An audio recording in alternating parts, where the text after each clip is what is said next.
বিশ্ব কাঁপানো Spanish flu, হালের আতঙ্ক করোনা কিংবা প্রাণঘাতী ইবোলা, মানব সভ্যতা বারংবার ক্ষতবিক্ষত হয়েছে ভাইরাসের ছোবলে। তবে সেসব ভাইরাসের চিকিৎসায় বিজ্ঞানের সাফল্য থাকলেও বাংলার জনপদে এখন এমন এক নিভৃত ঘাতকের বিস্তার ঘটেছে যার কোনো প্রতিষেধক আপাতত নেই। নাম তার নিপাহ।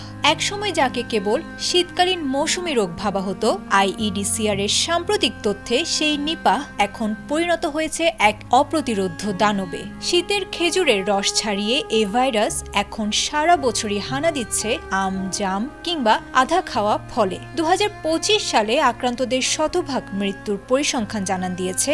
অসাবধানতার অপর নাম এখন নিশ্চিত মৃত্যু।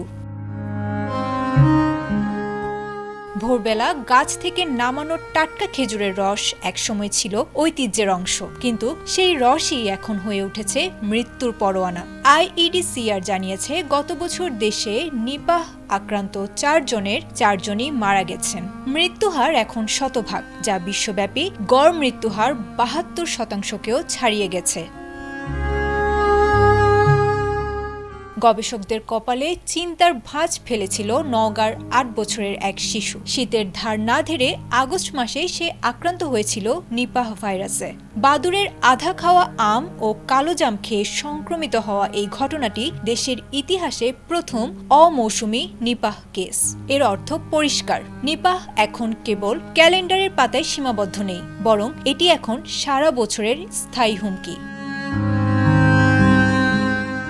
ভাইরাসটির বিস্তারের ধরনও বদলেছে আশঙ্কাজনকভাবে। আগে কেবল খেজুরের রসকে দায়ী করা হলেও এখন বাদুড়ের লালাযুক্ত যে কোনো ফল, এমনকি সম্প্রতি আক্রান্ত মায়ের বুকের দুধ থেকেও সংক্রমণের প্রমাণ মিলেছে। সংক্রমণে প্রায় 28% ঘটেছে মানুষ থেকে মানুষে, যা স্বাস্থ্যকর্মী ও পরিবারের জন্য তৈরি করেছে উচ্চমাত্রার ঝুঁকি। বিশেষজ্ঞদের মতে মশারি দিয়ে ঢাকা রস নিরাপদ, এমন লোকজ বিশ্বাস এখন হতে পারে প্রাণঘাতীর কারণ। বাঁচার একমাত্র উপায় হলো কাঁচা রসকে পুরোপুরি না বলা। এছাড়া বাগান বা গাছের নিচে পড়ে থাকা কোনো ফল সরাসরি খাওয়া হবে আত্মঘাতী সিদ্ধান্ত। যেহেতু নিপার কোনো ভ্যাকসিন বা সুনির্দিষ্ট চিকিৎসা নেই, তাই কেবল সচেতনতাই হতে পারে জনমানবের বাঁচার ঢাল।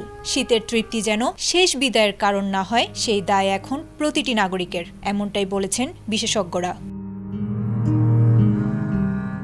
আয়েশা আক্তার, এটিএন বাংলা।